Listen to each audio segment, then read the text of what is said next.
Hey everyone, another Rockin H tech tip. I had a request. How do you replace a DCP tie rod? This is a Kenworth W900L. This would work for $379, $89, $59. Really nothing too different among them. So make sure you put the tooth side toward the transmission. You see that little peg right there on the bottom of the transmission? That's what these teeth grab a hold of, so you can position your steering tires left or right.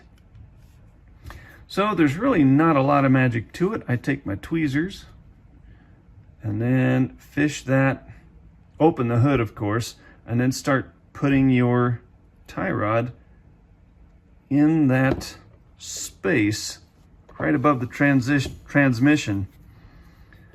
Then I like to take one end and see if I can mount it on one of those pegs from the bottom. After I've done that, I like to flip it over and then make sure I'm going to position that tie rod so the long end is either left or right, okay?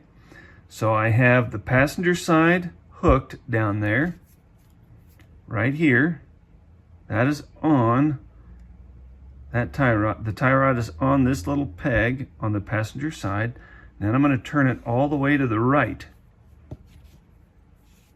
Then I'm going to move that tie rod toward the firewall. You see how I got that out? And now I'm going to grab it with my tiny tweezers and hook it over that peg. Sometimes, there we go. And then I pushed on the passenger side tire because this driver side doesn't extend as far. So it was too long on the driver's side, so I had to shorten it up by pushing on the passenger side, if that makes sense. And then it snapped right over that peg, and it's done. That's all there is to it.